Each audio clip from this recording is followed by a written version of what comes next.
we're going to talk about the qualities now of these doshas. And in Ayurveda, like increases like. So the more of the same quality we have, the more likelihood it is that we are going to get out of balance in that way. So because I'm a visual person, you might be too. I will show you my chart that I made.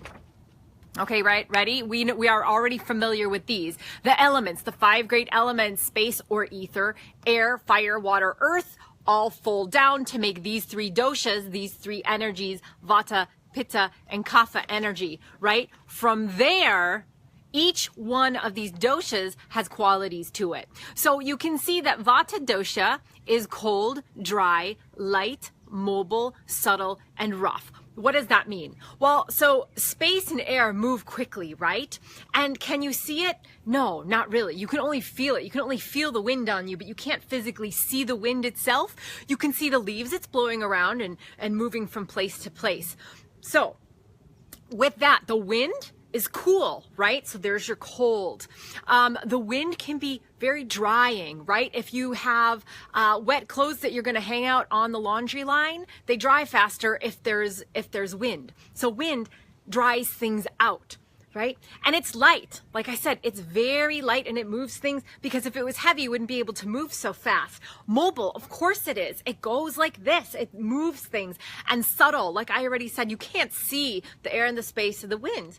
And it's rough. Think about when we're in the wind too long, our face might get a little bit rough, right? We might get some of that wind burn. Yeah. So those are the qualities of vata. And with those accumulating too much, we're going to feel cold. Is anybody out there extra cold, like at your desk all day and you're freezing? Big tip from me is just get a space heater, but maybe don't let maintenance see that, because they don't like that sometimes. Building services doesn't like the space heaters because you might blow a fuse. I've done it several times, and then I hide my space heater. Also, make sure that we are nourishing our bodies with nice, warming oils, vatas. That's what makes a huge difference for us. Putting it on our skin, sesame oil or almond oil, warming that, giving a nice massage. Don't worry about too many details about a massage right now, but just getting some oils on your skin as if you were putting on lotion, replacing the oils for lotion, if you can do that now. Okay, let's move over to pitta. Don't worry, I'm going to show the opposite qualities that balance these right after I go through each of these. So the qualities of pitta now. Look how different they are. Hot, sharp, light, mobile, slightly oily, and smooth. So pitta is it is our digestive fire. It heats things, it moves things, and too much of pitta can cause things like we might get heartburn, we might get some acid reflux coming up, some of that fire. We might get sunburn, like anything with burn in it, or like inflammation points to a pitta problem, or pitta's involved in the problem somehow because there's too much heat, there's too much of that fire element, right? Okay, so kapha qualities are cold, wet, heavy, static, dull, and smooth. So you can see now how kapha is much more dense than this wind over here. Kapha is like heavy, wet, sticky. It's yogurt. Basically, kapha, if you could think of it as like yogurt, or seriously, when you blow your nose when we have a cold and mucus comes out, that is kapha. Right there. It's right there. Okay. So the cold, the wet, the heavy, the static, the dull, and the smooth is like a cold, sticky goop, right? Which was good in some cases because it cools down the heat and it wettens and stickens things together on the vata side. So that's the role that they play. But somebody who's a kapha person who lives in, say, Seattle, where it's always cold and wet and damp and heavy, they're going to feel heavy and weighted down because they don't have that vibrancy so much of the gigantic sun, the heat that they need to balance them. So while I'm talking about balance, let's move over to my other little handy chart here, which has the opposites balance. So we're going to go back to vata. Now these qualities in vata, cold, dry, light, mobile, subtle, and rough, can create things like Any aches and pains, any pains is Vata. Vata's involved with everything. Remember, they're the king of the doshas. But like anxiety, panic, worry, constipation is a big one for Vatas. Insomnia is a big one for Vatas, because that energy of movement doesn't stop. And like increases like, it's going to keep going. It's not like it gets pooped out and stops. It keeps going because the like increases the like, okay? So to calm those things down, Vatas need to bring in warmth, wetness, heaviness, static, dense, and smooth in their foods and in their lifestyle. So Vatas, if you can just look at these and think about a salad. Pretty much a salad right here. Salads are cold, they're dry, they're light. I don't know, they're not mobile. Salads don't run off your plate, but they're subtle. So there's not a lot to like arugula or lettuce or spinach or any of those greens, right? And it's roughage, yeah? No good for Vatas. Look at that. All of that salad is no good for Vatas. But if we had a bowl of warm oatmeal, look at that niceness. So warm, it's wet. You had to make it with water or maybe milk if you choose. It's heavy, it's comfort food, it's static, it's not going anywhere. If a wind goes by, it's not going to blow your oatmeal off your plate like it would a salad, right? Okay, and it's smooth. It's really nice and smooth and nourishing coming down. So these are the qualities that balance Vatas. At the end of this, I'm going to give you takeaways for each one of the doshas so that you know how to use these qualities for yourself. I'm just going to give you a little bit of homework to try. Okay, and then we're going to move over here to Pitta. Check this out. So here are the qualities of Pitta, right, as we said. And to balance Pitta, we're going to go for the cool, dull, not sharp. So Pittas, think of sharpness as like sharp heat. Could be almost like a hot sauce or sharp tongue. I know things come out of that mouth. Sometimes you don't mean it right away, but you're just like, chow, and then you say something that might be a little bit sharp feeling to other people. So they need to dull things down a little bit, make it a little softer, round those edges, Pitta, and make your food a little more mild instead of the super sharp, spicy. Okay, they need heavy. They also need to be weighed down a little bit like Vata does.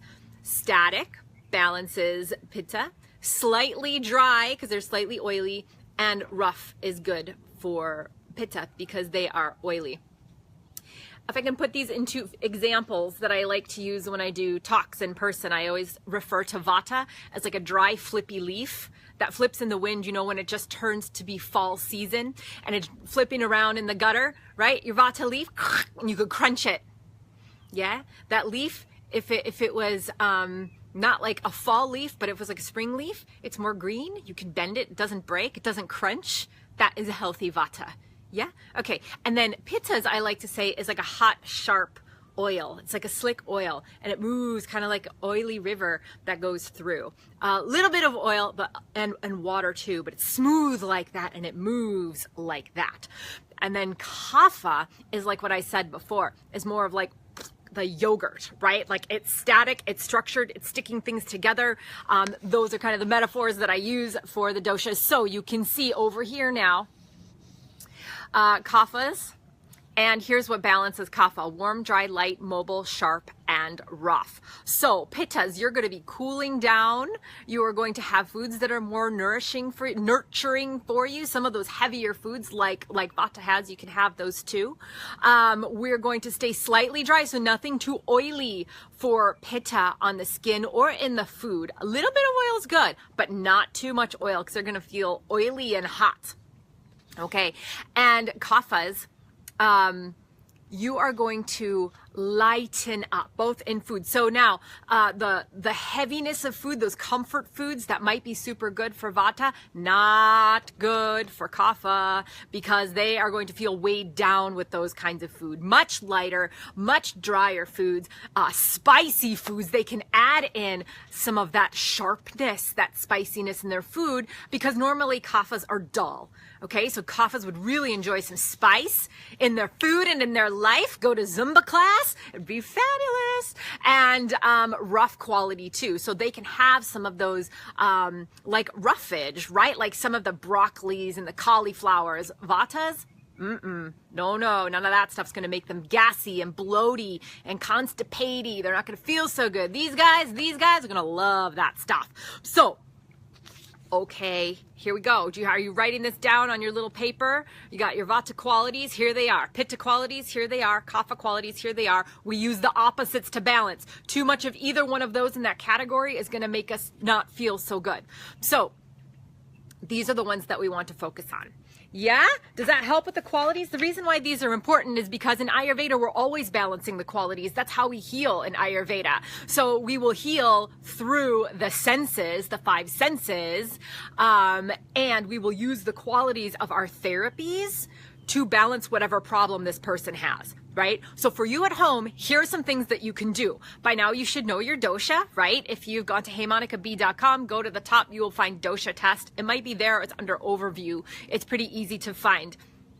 Vatas, are you ready? Anybody who is Vata type person, the thing that you're going to practice the most is structure and routine. Okay? I know it sounds boring because you want to do everything and you want to multitask and you want to feel like you're spinning around because it feels so good and it's like light on my feet. I would feel good. No, I want you to stay focused and stay in somewhat of a container. You can play as much as you want in the container, but the container is the daily routine. So making sure that you're doing the same things. Don't worry about the daily routine now. We will get to that. But making sure you're doing the same things at the same time every day. Eat breakfast at the same time. Go eat lunch at the same time. No munchy munchy 6 meals a day, 8 meals a day, munch munch pretzels, crackers. I know you. You have just structure the day so that you're doing the same thing at the same time. A reliable routine, because Vata is erratic, it's variable, it goes all over the place, and having a routine or schedule that's like that is going to make it worse. And you need to sleep. Going to bed by 10 o'clock or 10:30 every single night and getting up at the same time every day. Okay? Vata's structure and sleep. Not sleeping properly is one of the fastest way Vata can go out of balance. And even for those of you that have sleeping problems that feel like a Vata, you might not be. You might have a Vata imbalance because of your sleeping problems. See how it all goes? Okay. Pittas. Release. Make time to relax. Build in downtime. And release your need to control things. Let that go. Delegate to other people so they can get stronger. Okay? So you don't have to take care of everything all of the time. It's not your job to do that. You're a better delegator and a better coach and a better mentor, and you will be much more happy in your mind if you take a second and delegate that instead of having everything on your shoulders. So release, let it go, release control, find your grace. Yeah? Find your grace. You are a spiritual teacher, spiritual leader. You are leading people the best you can. Find that space. Okay, that's for Pittas and Kaphas. Move, dance, active, and sweat. Oh, yes, you do. I just got finished with a group of coaching people that I just loved. And 4 of them were Kapha types. And one of their biggest things was to get up and dance. Get up and dance in the morning. 2 of them actually got up and danced. 2 other ones did more of a vigorous, shorter routine, even if it's 10 or 15 minutes. Every day moving and sweating, because that static, that heavy quality is just going to keep collecting, and it's going to make you feel heavier and depressed and heavier in the body, heavier in the mind, heavier in the spirit. So we need to move it and lighten it up. Yes? Okay, good. So to quick wrap it up, the takeaways are Vatas. Hold some kind of structure. Build in a routine for yourself and make sure you're getting sleep every night by 10 o'clock. If you stay up past that, there's all kinds of different energy things that happen. So go to bed by 10. I'll fill you in on that later. Pittas, release, take time to relax, let go of control, delegate, ask for help, but relax. That's going to be your job for this next week. Go ahead and find time to relax. Pittas, get up, move, and dance. Zumba class, I'm not even kidding. So good. You can be around people that are smiling and dancing, and you will feel so amazing. So there we go. If you like this, go ahead and share it with people you care about, you guys. This is what it's all about. I'm teaching you. You are going to help spread the word and share it with other people because it's awesome. And don't we deserve it? We deserve full empowerment over our healthcare. We deserve full knowledge of who we are as unique people. So with that, go ahead this week, go ahead today and start practicing and keep bringing this Ayurveda to life.